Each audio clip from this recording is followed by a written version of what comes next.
जय माँ संतोषी, अपने भक्तों पर सदैव अपनी कृपा बनाए रखना माँ। सिद्ध सदर सुंदर बदन गणनायक महाराज, दास आपका हूँ सदा, कीजय जन के काज। जय शिव शंकर गंगाधर, जय जय उमा भवानी, सिया राम की जय कृपा, हरि राधा कल्याणी। जय सरस्वती जय लक्ष्मी, जय जय गुरु दयाल, देव विप्र और संत जय, भारत देश विशाल। चरण कमल गुरु जन के, नमन करूँ मैं शीश, मोघर सुख संपत्ति भरो, देकर शुभ आशीष। प्रिय बंधुओं और बहनों, आज एक ऐसी पवित्र वार्ता चरित्र के रूप में सुना रहे हैं, जिसके श्रद्धा पूर्वक मनन करने व सुनने से सद्गृहस्थ प्राणियों से युक्त हर घर में हर प्रकार का सुख और संतोष आता है। यह देवी अनेकों रूप वाली बनकर संसार में व्याप्त हो रही है। संसार के सुखों को खोजने वाले लोगों ने बहुत जगह इस देवी का प्रभाव देखा है। लाखों भक्त इस घट घट व्यापी महान शक्ति को भक्ति पूर्वक धारण कर हर प्रकार से सुखी बन चुके हैं। इस समय महान अलौकिक देव शक्ति का नाम सच्ची श्रद्धा एवं अंतःकरण का निष्कर्ष स्वाभाविक प्रेम है। जगत के समस्त पदार्थों पर राज्य करने वाली अलौकिक सत्ता का रूप आप अपने नेत्रों से नहीं देख सकेंगे, क्योंकि यह सर्वत्र उपस्थित होते हुए भी निराकार और अगोचर है। माता उमा को इसका रूप बताते हुए भगवान शंकर ने कहा कि प्रभु को प्रत्यक्ष देखना हो तो अपने हृदय के प्रेम में देखो। जब प्रभु के द्वारपाल जय विजय शाप के कारण रावण कुंभकर्ण हुए, तब उनके अत्याचारों से दुखी होकर देवताओं ने सर्वरक्षक नारायण जी से प्रार्थना की कि हे प्रभु, आप हमारी रक्षा करो, परंतु इतने पर भी प्रकट नहीं हुए। तब भगवान शंकर ने बताया, दूर क्यों जाते हो, प्रभु को अपने हृदय में खोजो। हाजिर है हर जगह पर प्रेम रूप अवतार, करन देरी एक पल हो यदि सत्य पुकार। प्रेमी के वश में बंधे मांगे तो देत, बात न टाले भक्त की परखे सच्चा हेत। संसार में हर प्राणी को चाहिए कि अपनी धारणा को सच्ची बनाकर रखे। प्रेम का यह मूल मंत्र है। मन से यह बात कभी न टले, भगवान प्रेम के वश में है। वह स्वामी है, हम सेवक हैं, सब काम उन्हीं के वश में है। हम सदा उन्हीं का ध्यान धरे, कुछ मन में भेद नहीं रखते। सत्य रूप सर्व साक्षी है, सब जीव उन्हीं के वश में है। सूरज में जैसे है प्रकाश, चंदा में शीतलता छाई, वायु में जैसे है प्रवाह, वे ईश व्याप्त सर्वत्र में है। अब और ध्यान में मत भटको, बस उन्हीं का ध्यान धरो। प्रभु होवेंगे साकार शीघ्र, सब रस करुणा के रस में है। इसलिए खड़े हो जाओ और सब मिलकर हरि वाणी का गान करो। नारायण अभी प्रकट होंगे, ऐसी ताकत हरि यश में है। आइए जानते हैं संतोषी माता के बारे में। संतोषी माता के पिता गणेश जी हैं, माता रिद्धि सिद्धि। धन धान्य सोना चांदी मोती मूंगा रत्नों से भरा हुआ परिवार। गणपति पिता की दुलार भरी, गणपति देव की कमाई, दरिद्रता दूर, कलह का नाश, सुख शांति का प्रकाश, बालकों की फुलवारी। धंधे में मुनाफे की भारी कमाई, मन की कामना पूर्ण, शोक विपत्ति चिंता सब चूर्ण। संतोषी माता का लो नाम, जिससे बन जाए सारे काम। बोलो संतोषी माता की जय। आइए जानते हैं संतोषी माता के व्रत करने की विधि। इस व्रत को करने वाला कहते व सुनते समय हाथ में गुड़ व भुने हुए चने रखे। सुनने वाले संतोषी माता की जय, संतोषी माता की जय, इस प्रकार जय जयकार मुख से बोलते जाएं। कथा समाप्त होने पर हाथ का गुड़ चना गौ माता को खिलावे। कलश में रखा हुआ गुड़ चना सबको प्रसाद के रूप में बांट दे। कथा से पहले कलश को जल से भरे, उसके ऊपर गुड़ चने से भरा कटोरा रखे। कथा समाप्त होने और आरती होने के बाद कलश के जल को घर में सब जगहों पर छिड़के और बचा हुआ जल तुलसी की क्यारी में डाल देवे। सवा आने का गुड़ चना लेकर माता का व्रत करे। 1.25 पैसे का गुड़ ले तो भी कोई आपत्ति नहीं। गुड़ घर में हो तो ले लेवे, मन में विचार न करे, क्योंकि माता भावना की भूखी है, कम ज्यादा का कोई विचार नहीं। इसलिए जितना भी बन पड़े अर्पण करे। श्रद्धा और प्रेम से प्रसन्न मन हो व्रत करना चाहिए। व्रत के उद्यापन में 2.5 सेर खाजा, मोमनदार पूड़ी, खीर, चने का साग नैवेद्य रखें, घी का दीपक जला, संतोषी माता की जय जयकार बोल, नारियल फोड़े। इस दिन घर में कोई खटाई न खावे और न आप खावे न किसी को खाने दे। इस दिन 8 लड़कों को भोजन करावे। देवर जेठ घर कुटुंब के लड़के मिलते हो तो दूसरों को बुलाना नहीं। कुटुंब में न मिले तो ब्राह्मणों के, रिश्तेदारों के या पड़ोसियों के लड़के बुलावे। उन्हें खटाई की कोई वस्तु न दे तथा भोजन कराकर यथाशक्ति दक्षिणा देवे। नकद पैसा न दे, कोई वस्तु दक्षिणा में दे। व्रत करने वाला कथा सुन, प्रसाद ले, एक समय भोजन करे। इस तरह से माता अत्यंत खुश होंगी और दुख दरिद्रता दूर होकर मनोकामना पूरी होगी। माँ संतोषी की व्रत कथा। एक बुढ़िया थी और उसके 7 पुत्र थे। 6 कमाने वाले थे, एक निकम्मा था। बुढ़िया माँ 6 पुत्रों की रसोई बनाती, भोजन कराती और पीछे से जो कुछ बचता वो 7वें को दे देती थी। परंतु वह बड़ा भोला भाला था, मन में कुछ विचार न करता था। एक दिन अपनी बहू से बोला, देखो मेरी माता का मुझ पर कितना प्यार है। वह बोली, क्यों नहीं, सबका जूठा बचा हुआ तुमको खिलाती हैं। वह बोला, भला ऐसा भी कहीं हो सकता है? मैं जब तक आंखों से न देखूं मान नहीं सकता। बहू ने हंसकर कहा, तुम देख लोगे तब तो मानोगे। कुछ दिन बाद बड़ा त्योहार आया। घर में 7 प्रकार के भोजन और चूरमा के लड्डू बने। वह जांचने को सिर दर्द का बहाना बनाकर पतला कपड़ा सिर पर ओढ़कर रसोई घर में सो गया और कपड़े में से सब देखता रहा। 6 भाई भोजन करने आए। उसने देखा माँ ने उनके लिए सुंदर सुंदर आसन बिछाए हैं, 7 प्रकार की रसोई परोसी है। वह आग्रह करके जिमाती है। वह देखता रहा। 6 भाई भोजन कर उठे, तब माता ने उनकी जूठी थालियों में से लड्डुओं के टुकड़ों को उठाया और एक लड्डू बनाया। जूठन साफ कर बुढ़िया माँ ने पुकारा, उठो बेटा, 6 भाई भोजन कर गए, अब तू ही बाकी है, उठ ना, कब खाएगा? वह कहने लगा, माँ मुझे भोजन नहीं करना, मैं परदेश जा रहा हूँ। माता ने कहा, कल जाता हो तो आज ही जा।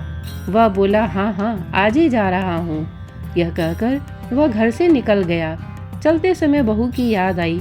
वह गौशाला में कंडे थाप रही थी। वहीं जाकर उससे बोला, हम जावे परदेश को, आवेंगे कुछ काल, तुम रहियो संतोष से, धर्म आपनो पाल। देव निशानी आपनी, देखूं धरू मैं धीर, सुधे हमारे मत बिसारियो, रखियो मन गंभीर। वह बोला, मेरे पास तो कुछ नहीं, ये अंगूठी है सो ले, और अपने कुछ निशानी मुझे दे। वह बोली, मेरे पास क्या है, यह गोबर भरा हाथ है। यह कहकर उसकी पीठ में गोबर के हाथ की थाप मार दी। वह चल दिया। चलते चलते दूर देश में पहुंचा। वहां एक साहूकार की दुकान थी। वहां जाकर कहने लगा, भाई मुझे नौकरी पर रख लो। साहूकार को जरूरत थी। बोला, रह जा। लड़के ने पूछा, तनख्वाह क्या दोगे? साहूकार ने कहा, काम देखकर दाम मिलेंगे। साहूकार की नौकरी मिली। वह सवेरे 7 बजे से रात तक नौकरी बजाने लगा। कुछ दिनों में दुकान का सारा लेन देन, हिसाब किताब, ग्राहकों को माल बेचना, सारा काम करने लगा। साहूकार के 7-8 नौकर थे। वे सब चक्कर खाने लगे कि यह तो बहुत होशियार बन गया है। सेठ ने भी काम देखा और 3 महीने में उसे आधे मुनाफे का साझेदार बना लिया। वह 12 वर्ष में ही नामी सेठ बन गया और मालिक का सारा कारोबार उस पर छोड़कर बाहर चला गया। अब बहू पर क्या बीती सो सुनो। सास ससुर उसे दुख देने लगे। सारी गृहस्थी का काम करके उसे लकड़ी लेने जंगल में भेजते। इसी बीच घर की रोटियों के आटे से जो भूसी निकलती, उसकी रोटी बनाकर रख दी जाती और फूटे नारियल के नरेली में पानी। इस तरह दिन बीतते रहे। एक दिन वह लकड़ी लेने जा रही थी कि रास्ते में बहुत सी स्त्रियां माता का व्रत करती दिखाई दी। वह वहां खड़ी हो कथा सुनकर बोली, बहनों, यह तुम किस देवता का व्रत करती हो और इसके करने से क्या मिलता है? इस व्रत के करने की क्या विधि है? यदि तुम अपने इस व्रत का विधान मुझे समझाकर कहोगी तो मैं तुम्हारा बड़ा एहसान मानूंगी। तब उनमें से एक स्त्री बोली, सुनो, यह संतोषी माता का व्रत है। इसके करने से निर्धनता, दरिद्रता का नाश होता है, लक्ष्मी आती हैं, मन की चिंताएं दूर होती हैं, घर में सुख होने से मन को प्रसन्नता और शांति मिलती है, निपुत्र को पुत्र मिलता है, प्रीतम बाहर गया हो तो जल्दी आवे, कुंवारी कन्या को मनपसंद वर मिले, राजद्वारे में बहुत दिनों से मुकदमा चलता हो तो खत्म हो जावे, सब तरह सुख शांति हो, घर में धन जमा हो, पैसा जायदाद का लाभ हो, रोग दूर हो जावे तथा और जो कुछ मन में कामना हो वे सब इस संतोषी माता की कृपा से पूरी हो जावे, इसमें संदेह नहीं। वह पूछने लगी, यह व्रत कैसे किया जावे, यह भी तो बताओ तो बड़ी कृपा होगी। स्त्री कहने लगी, 1.25 आने का गुड़ चना लेना, इच्छा हो तो 5.25 आने का लेना या 1.25 रुपए का भी सहूलियत के अनुसार लेना, बिना परेशानी। श्रद्धा और प्रेम से जितना बन सके सवाया लेना, 1.25 पैसे से 5.25 आना तथा इससे भी ज्यादा शक्ति और भक्ति अनुसार लें। हर शुक्रवार को निराहार रह कथा कहना या सुनना, इसके बीच क्रम टूटे नहीं, लगातार नियम पालन करना। सुनने वाला कोई न मिले तो घी का दीपक जला उसके आगे जल के पात्र को रख कथा कहना, परंतु नियम न टूटे। जब तक कार्य सिद्ध न हो नियम पालन करना और कार्य सिद्ध हो जाने पर व्रत का उद्यापन करना। 3 मास में माता फल पूरा करती हैं। यदि किसी के खोटे ग्रह हो तो भी माता वर्ष भर में अवश्य कार्य को सिद्ध करती हैं। कार्य सिद्ध होने पर ही उद्यापन करना चाहिए, बीच में नहीं। उद्यापन में 2.5 सेर आटा का खाजा, इसी परिमाण से खीर तथा चने का साग करना, 8 लड़कों को भोजन कराना, जहाँ तक मिले देवर जेठ भाई बंधु कुटुंब के लड़के लेना, न मिले तो रिश्तेदारों और पड़ोसियों के लड़के बुलाना, उन्हें भोजन कराना, यथाशक्ति दक्षिणा दे माता का नियम पूरा करना। उस दिन घर में कोई खटाई न खावे। यह सुनकर बुढ़िया के लड़के की बहू चल दी। रास्ते में लकड़ी के बोझ को बेच दिया और उन पैसों से गुड़ चना ले माता के व्रत की तैयारी कर आगे चली और सामने मंदिर देख पूछने लगी, यह मंदिर किसका है? सब कहने लगे, संतोषी माता का मंदिर है। यह सुन माता के मंदिर में जा माता के चरणों में लौटने लगी, दीन होकर विनती करने लगी, माँ, मैं निपट मूर्ख हूँ, व्रत के नियम कुछ नहीं जानती, मैं बहुत दुखी हूँ। हे माता जगजननी, मेरा दुख दूर कर, मैं तेरी शरण में हूँ। माता को दया आई। एक शुक्रवार बीता कि दूसरे शुक्रवार को ही इसके पति का पत्र आया और तीसरे को उसका भेजा हुआ पैसा भी आ पहुंचा। यह देख जेठानी मुंह सिकोड़ने लगी, इतने दिनों में इतना पैसा आया, इसमें क्या बड़ाई है। लड़के ताने देने लगे, काकी के पास अब पत्र आने लगे, रुपया आने लगा, अब तो काकी की खातिर बढ़ेगी, अब तो काकी बुलाने से भी नहीं बोलेंगी। बेचारी सरलता से कहती, भैया पत्र आवे रुपया आवे तो हम सबके लिए अच्छा है। ऐसा कहकर आंखों में आंसू भर संतोषी माता के मंदिर में मातेश्वरी के चरणों में गिरकर रोने लगी। माँ, मैंने तुमसे पैसा नहीं मांगा, मुझे पैसे से क्या काम है, मुझे तो अपने सुहाग से काम है, मैं तो अपने स्वामी के दर्शन और सेवा मांगती हूँ। तब माता ने प्रसन्न होकर कहा, जा बेटी, तेरा स्वामी आएगा। यह सुन खुशी से बावली हो घर में जा काम करने लगी। अब संतोषी माँ विचार करने लगी, इस भोली पुत्री से मैंने कह तो दिया तेरा पति आवेगा, पर आवेगा कहाँ से? वह तो स्वप्न में भी इसे याद नहीं करता, उसे याद दिलाने मुझे जाना होगा। इस तरह माता बुढ़िया के बेटे के पास जा स्वप्न में प्रकट हो कहने लगी, साहूकार के बेटे, सोता है या जागता है? वह बोला, माता, सोता भी नहीं हूँ, जागता भी नहीं हूँ, बीच में ही हूँ, कहो क्या आज्ञा है? माँ कहने लगी, तेरा घर बार कुछ है या नहीं? वह बोला, मेरा सब कुछ है माता, माँ बाप, भाई बहन, बहू, क्या कमी है? माँ बोली, भोले पुत्र, तेरी स्त्री घोर कष्ट उठा रही है। माँ बाप उसे दुख दे रहे हैं, वह तेरे लिए तरस रही है, उसकी सुधि ले। वह बोला, हाँ माता, यह तो मुझे मालूम है, परंतु मैं जाऊं तो जाऊं कैसे? परदेश की बात है, लेन देन का कोई हिसाब नहीं, कोई जाने का रास्ता नजर नहीं आता, कैसे चला जाऊं? माँ कहने लगी, मेरी बात मान, सवेरे नहा धोकर संतोषी माता का नाम ले, घी का दीपक जला, दंडवत कर दुकान पर जा बैठना। देखते देखते तेरा लेन देन सब चुक जाएगा, जमा माल बिक जाएगा, सांझ होते होते धन का ढेर लग जाएगा। जब सवेरे बहुत जल्दी उठ उसने लोगों से अपने सपने की बात कही तो वे सब उसकी बात अनसुनी कर दिल लगी उड़ाने लगे। कहीं सपने भी सच होते हैं?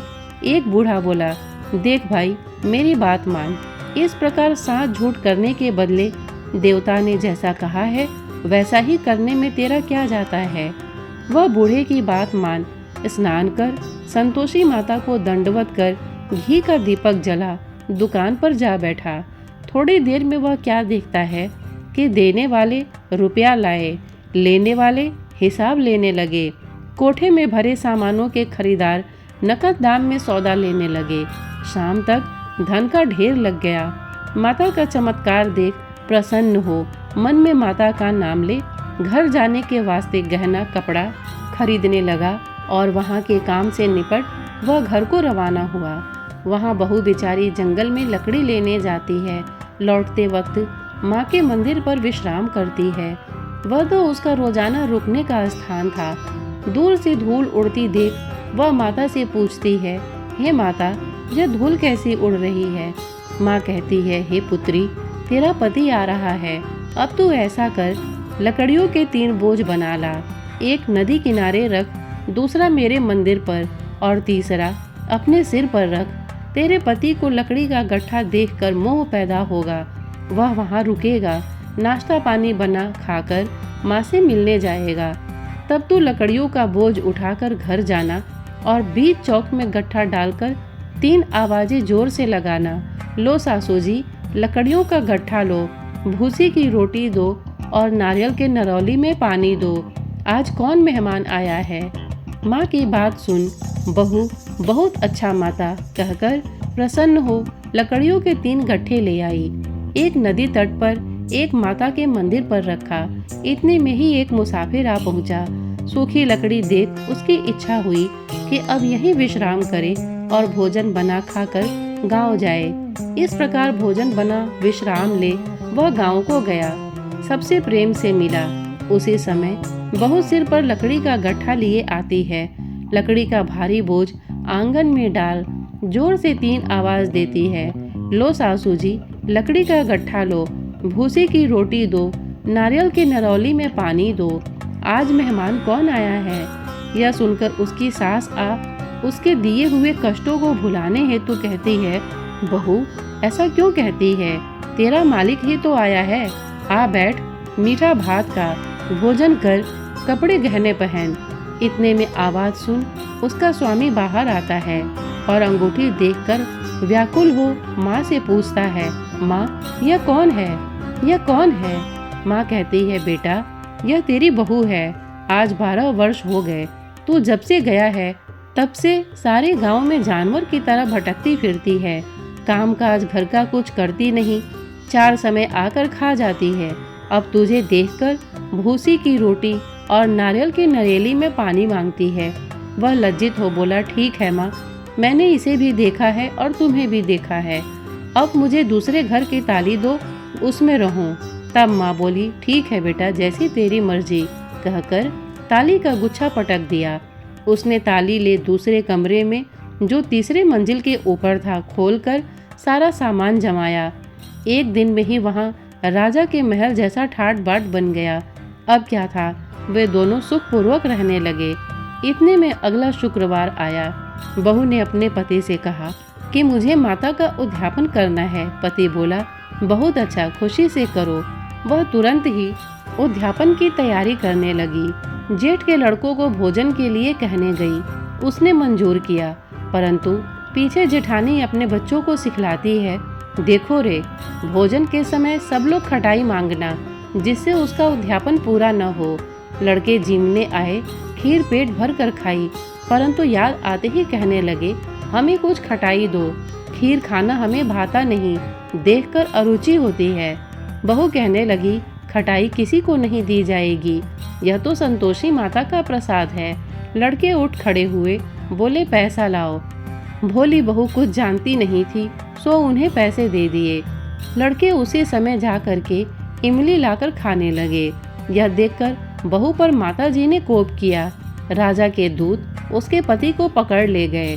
जेठ जेठानी मनमाने खोटे वचन कहने लगे, लूट लूट कर धन इकट्ठा कर लाया था, सो राजा के दूत पकड़ कर ले गए। अब सब मालूम पड़ जाएगा जब जेल की हवा खाएगा। बहू से यह वचन सहन नहीं हुए। रोती रोती माता के मंदिर गई। हे माता, तुमने यह क्या किया? हंसाकर अब क्यों रुलाने लगी? माता बोली, पुत्री, तूने उद्यापन करके मेरा व्रत भंग किया है, इतनी जल्दी सब बातें भुला दी। वह कहने लगी, माता, भूली तो नहीं हूँ, न कुछ अपराध किया है, मुझे तो लड़कों ने भूल में डाल दिया, मैंने भूल से उन्हें पैसे दे दिए, मुझे क्षमा करो माँ। माँ बोली, ऐसी भी कहीं भूल होती है? वह बोली, माँ मुझे माफ कर दो, मैं फिर तुम्हारा उद्यापन करूँगी। माँ बोली, अब भूल मत जाना। वह बोली, अब भूल न होगी। माँ अब बतलाओ वो कैसे आएंगे? माँ बोली, जा पुत्री, तेरा पति तुझे रास्ते में ही आता मिलेगा। वह घर को चली। राह में पति आता मिला। उसने पूछा, तुम कहाँ गए थे? तब वह कहने लगा, इतना धन कमाया है, उसका टैक्स राजा ने मांगा था, वह भरने गया था। वह प्रसन्न हो बोली, भला हुआ, अब घर चलो। कुछ दिन बाद फिर शुक्रवार आया। वह बोली, मुझे माता का उद्यापन करना है। पति ने कहा, करो। वह फिर जेठ के लड़कों से भोजन को कहने गई। जेठानी ने तो एक दो बातें सुनाई और लड़कों को सिखा दिया कि तुम पहले ही खटाई मांगना। लड़के कहने लगे, हमें खीर खाना नहीं भाता, जी बिगड़ता है, कुछ खटाई खाने को देना। वह बोली, खटाई खाने को नहीं मिलेगी, आना हो तो आओ। वह ब्राह्मणों के लड़के लाकर भोजन कराने लगी। यथाशक्ति दक्षिणा की जगह पर एक फल उन्हें दिया। इससे संतोषी माता प्रसन्न हुई। माता की कृपा होते ही 9वें मास उसको चंद्रमा के समान पुत्र प्राप्त हुआ। पुत्र को लेकर प्रतिदिन माता जी के मंदिर जाने लगी। माँ ने सोचा कि यह रोज आती है, आज क्यों न मैं इसके घर चलूं, इसका आसरा देखूं तो सही। यह विचार कर माता ने भयानक रूप बनाया। गुड़ और चने से सना मुख, ऊपर से सूंड के समान होठ, उस पर मक्खियां भिनभिना रही थी। दहलीज में पांव रखते ही उसकी सास चिल्लाई, देखो रे, कोई चुड़ैल डाकिन चली आ रही है, लड़कों इसे भगाओ, नहीं तो किसी को खा जाएगी। लड़के डरने लगे और चिल्लाकर खिड़की बंद करने लगे। बहू रोशनदान में से देख रही थी। प्रसन्नता से पगली होकर चिल्लाने लगी, आज मेरी माता मेरे घर आई हैं। यह कहकर बच्चे को दूध पिलाने से हटाती है। इतने में सास का क्रोध फूट पड़ा। बोली, इसे देखकर कैसी उतावली हुई है जो बच्चे को पटक दिया। इतने में माँ के प्रताप से जहाँ देखो वहीं लड़के ही लड़के नजर आने लगे। वह बोली, माँ जी, मैं जिनका व्रत करती हूँ यह वही संतोषी माता है। इतना कह झट से सारे घर के किवाड़ खोल देती है। सबने माता के चरण पकड़ लिए और विनती कर कहने लगे, हे माता, हम मूर्ख हैं, अज्ञानी हैं, पापी हैं। तुम्हारे व्रत की विधि हम नहीं जानते। तुम्हारा व्रत भंग कर हमने बहुत बड़ा अपराध किया है। हे माता, आप हमारा अपराध क्षमा करो। इस प्रकार माता प्रसन्न हुई। माता ने बहू को जैसा फल दिया वैसा सबको दे, जो पढ़े उसका मनोरथ पूर्ण हो। बोलो संतोषी माता की जय। योग सिद्धि विदेह जनक को गुरु अष्टावक्र ने आधे श्लोक में ही सब शास्त्रों का सार बता दिया था। ग्रंथ करोड़न में कहा है ये सबका सार, ब्रह्म सत्य जग झूठ है, जीव ही ब्रह्म निहार। जीव से ही जीवित जगत माया खेलत खेल, ब्रह्म रूप पहचान लो, कटे जगत की जेल। जय माँ संतोषी। आपको बारंबार प्रणाम है माँ। संतोषी माता की आरती। जय संतोषी माता, बोलो जय संतोषी माता। अपने सेवक जन को सुख संपत्ति दाता, ओम जय संतोषी माता। सुंदर चीर सुनहरी माँ धारण कीन्हो, हीरा पन्ना दम के तन सिंगार लीन्हो, ओम जय संतोषी माता। गेरू लाल छटा छवि बदल कमल सोहे, मंद हसत करुणामय त्रिभुवन जन मोहे, ओम जय संतोषी माता। स्वर्ण सिंहासन बैठी चंवर ढूढ़े प्यारे, धूप दीप नैवेद्य मधु मेवा भोग धरे, ओम जय संतोषी माता। गुड़ अरु चना परम प्रिय तामे संतोष कियो, संतोषी कहलाई भक्तन विभव दियो, जय संतोषी माता। शुक्रवार प्रिय मानत आज दिवस सोही, भक्त मंडली आई कथा सुनत मोही, जय संतोषी माता। मंदिर जगमग ज्योति मंगल ध्वनि छाई, विनय करे हम बालक चरणन सिर नाई, ओम जय संतोषी माता। भक्ति भावमय पूजा अंगीकृत कीजिए, जो मन बसे हमारे इच्छा फल दीजिए, जय संतोषी माता। दुखी दरिद्री रोगी संकट मुक्त किए, बहुधन धान्य भरे घर सुख सौभाग्य दिए, जय संतोषी माता। ध्यान धरो जानि तेरो मन वांछित फल पायो, पूजा कथा श्रवण कर घर आनंद आयो, जय संतोषी माता। शरण गहे के लज्जा रखियो जगदम्बे, संकट तू ही निवारे दयामयी अम्बे, जय संतोषी माता। संतोषी माँ की आरती जो कोई नर गावे, रिद्धि सिद्धि सुख संपत्ति जी भर के पावे, जय संतोषी माता। जय संतोषी माता, ओम जय संतोषी माता। अपने सेवक जन को सुख संपत्ति दाता, ओम जय संतोषी माता। एक बार प्रेम से बोलिए, जय माँ संतोषी।